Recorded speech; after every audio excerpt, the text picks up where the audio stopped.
Hi everyone, welcome to our channel. Douglas Macgregor asserts that the notion of leaks varies depending on the source drawing from his connections within the Department of Defense. He emphasizes that individuals close to high-ranking military figures emphasize the gravity of engaging in conflict with Russia over Ukraine, urging against it. Macgregor trusts the sincerity of these warnings, noting a departure from typical discourse. He underscores the importance of assessing not just capability but also the likelihood of success in any potential conflict, invoking a long-standing strategic principle weighing potential gains against potential losses. A collision with Russia would result in losses for us. There's no tangible benefit for the Russians, as they lack anything we desire or need. There's no ideological enmity, nor are we vying for power or control in any specific area. Russia's dispute is solely with Ukraine, and we bear a significant responsibility for its existence. However, this conflict could end swiftly if we chose to acknowledge our protracted engagement and call for a ceasefire. Russia holds the advantage, and it's imperative for Zelensky to heed this and prioritize negotiation without preconditions. It appears that key figures privately acknowledge the dire situation in Ukraine despite no public admission. Statements made by Lloyd Austin at a donor conference underscore the urgency of the matter.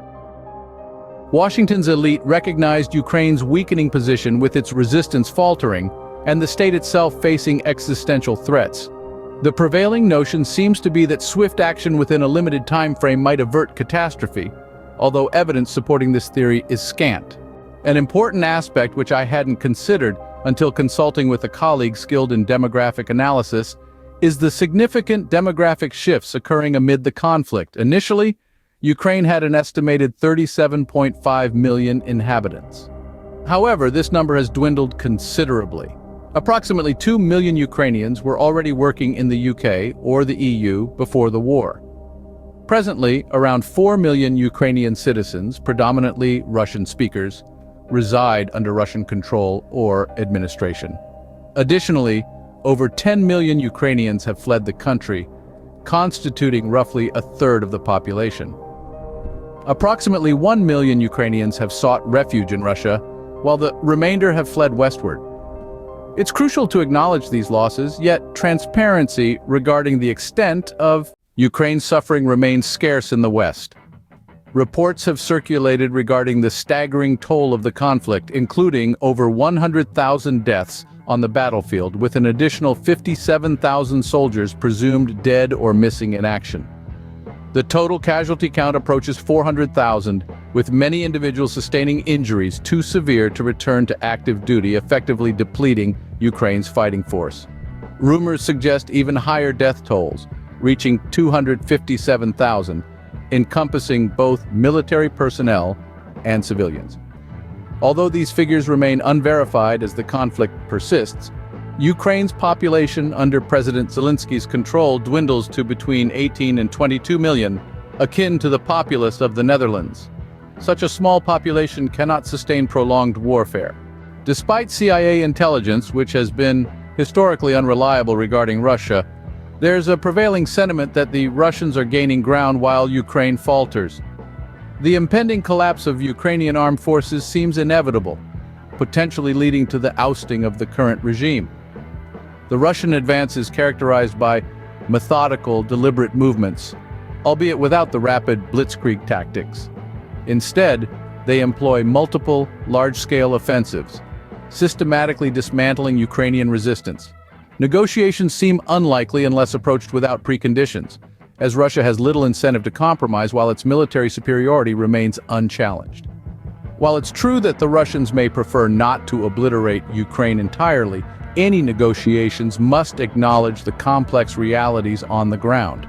Furthermore, Ukraine faces demographic challenges compounded by a dwindling birth rate, exacerbating its population decline. Frankly, individuals like Devine and those guiding him have chosen to wage this war at Ukraine's expense, leaving the country in ruins. The extent of Ukraine's survival remains uncertain. I find his assertions delusional. Putin's strength has never been more pronounced, with Russian unity at an all-time high. Only someone lacking familiarity with the country and its people would make such baseless claims. that this rhetoric echoes the misinformation spread by the German regime in Berlin during 1945, leading to their eventual surprise at the arrival of Russian and American troops. Devine's assertions are unequivocally incorrect. As for the notion of a weakened Russia, it simply doesn't hold true. The IMF has highlighted Russia's economic growth and increased exports, dispelling any notions of decline. Russia's geopolitical importance in Central Asia and Eastern Europe cannot be overstated. Any weakening or collapse of Russia would create opportunities for potentially disruptive forces to intervene. Eastern Siberia, for instance, holds strategic significance, particularly for Japan and Korea. Moreover, Russia plays a crucial role in stabilizing Central Asia, a region where trust in Russian influence often exceeds that in Chinese counterparts. Certainly, Nassim Taleb frequently addresses financial matters and the concept of individuals at the helm lacking personal stakes. The prevailing issue in Washington, D.C. and numerous European capitals is their readiness to continue the war until Ukraine's existence is eradicated and countless lives are lost, all without risking their own well-being. This lack of personal investment is deplorable, and Taleb touches upon this aspect. Additionally, being of Croatian descent, he likely recognizes Europe's historical involvement in combating Bolshevism during World War II. He understands that Russia is not a communist state and harbors no ambitions of European conquest. The Russians, influenced by figures like Alexander Sanitan, aspire for self-governance rather than imperialistic endeavors. Despite this, continuous threats of dismemberment and regime destruction forced Russia into a defensive stance. While Taleb's viewpoints may resonate with some factions in Germany, the majority likely recoil, mindful of historical precedents. Cooperation between Berlin and Moscow historically ensured European peace.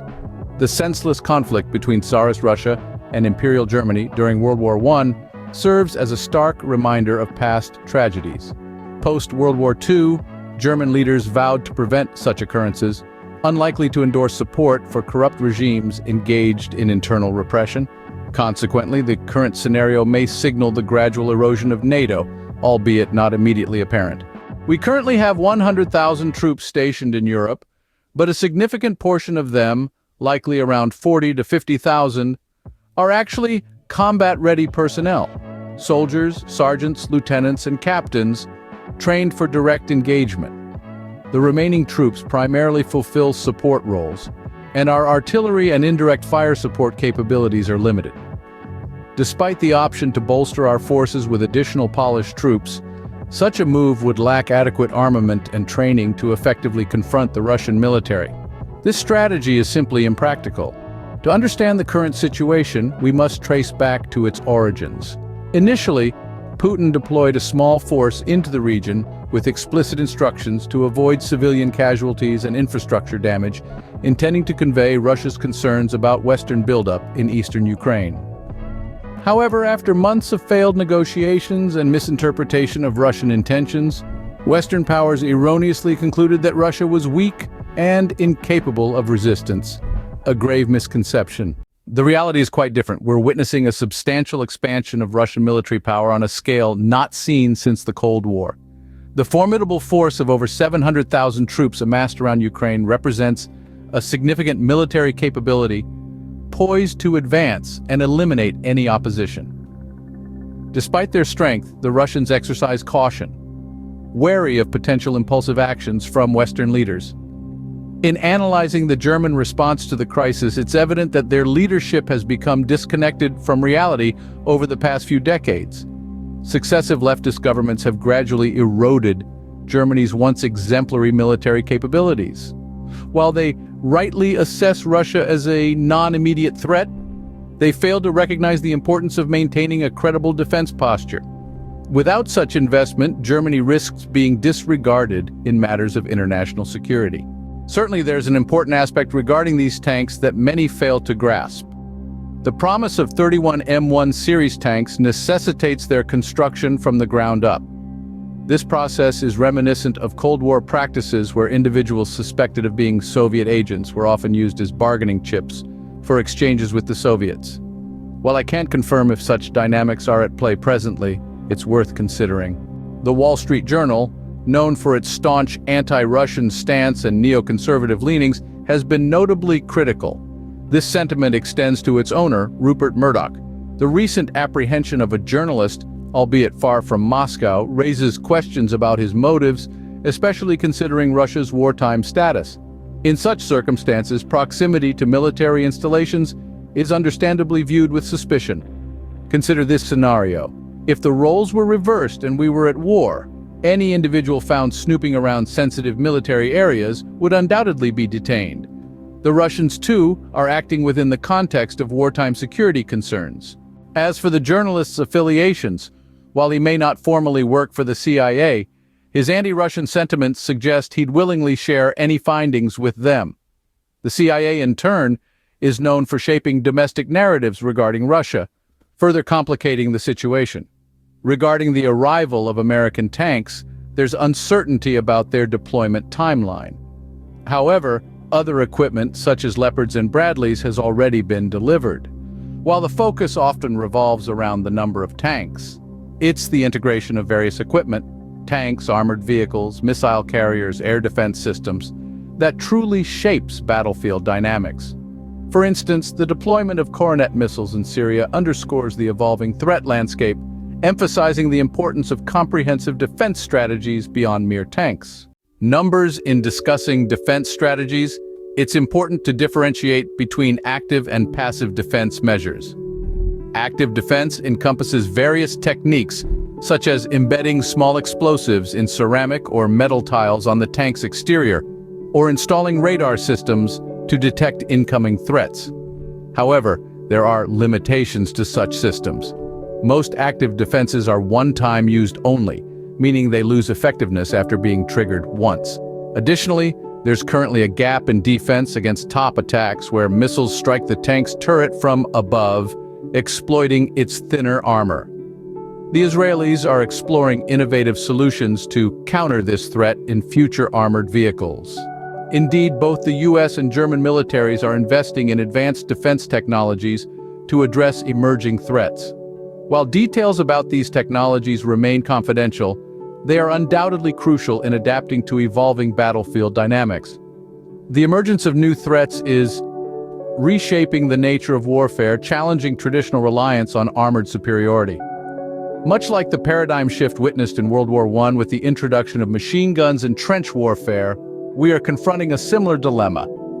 Adapting to these challenges won't be swift, but it's imperative for future military readiness. Regarding the Wagner Group, Bogey's remarks shed light on a suspected strategy shift within the Russian command structure.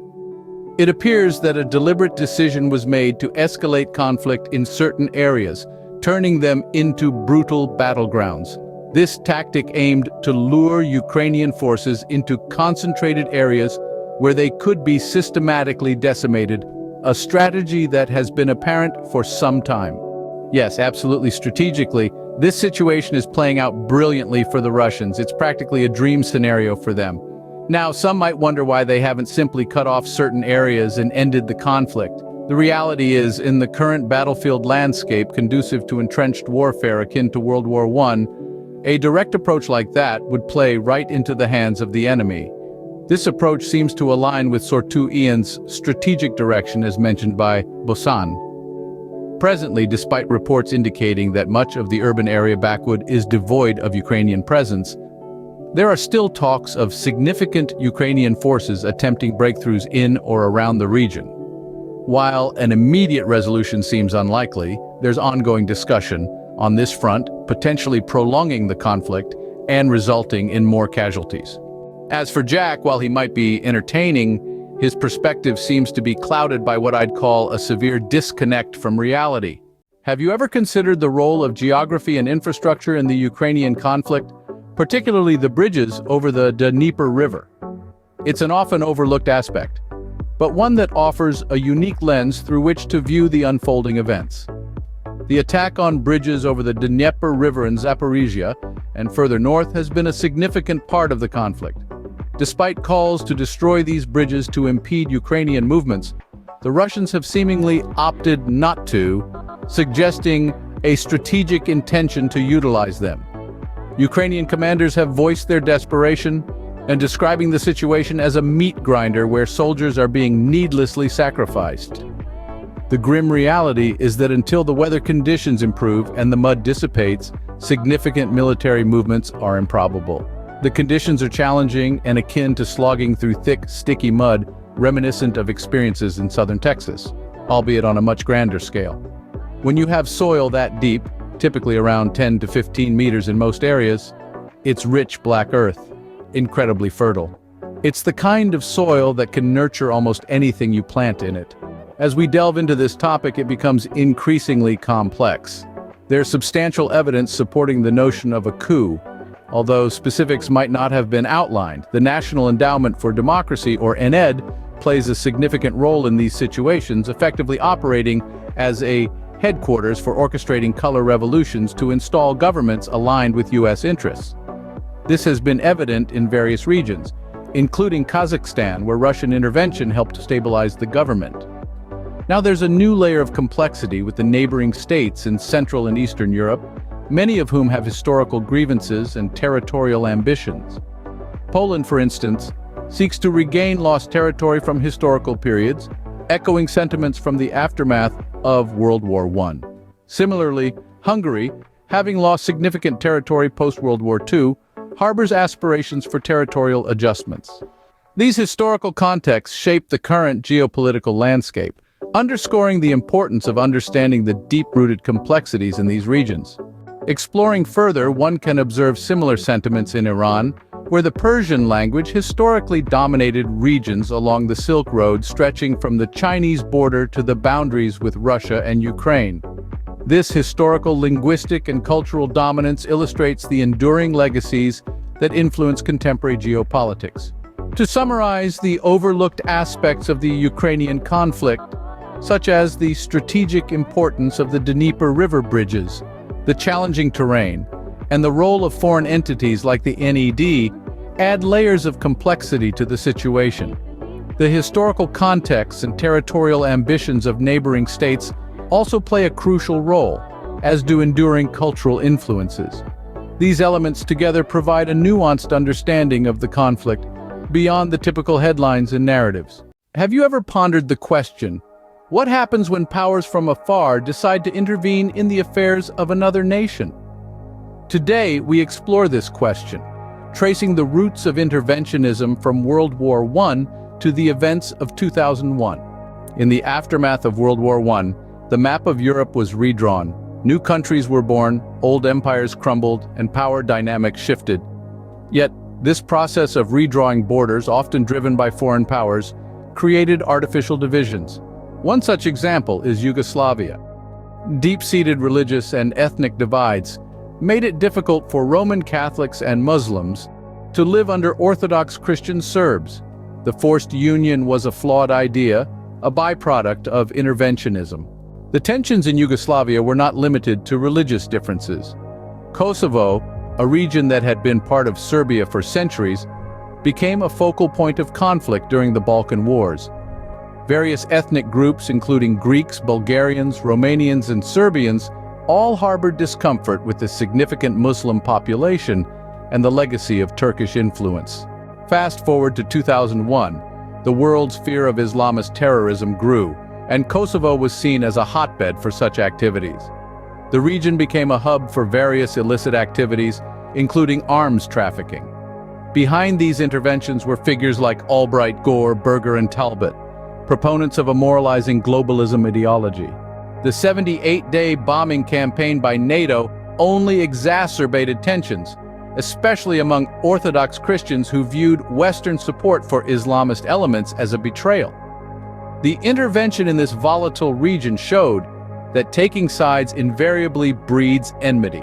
So, what have we learned from this exploration of interventionism? That it is a practice fraught with complexities and consequences.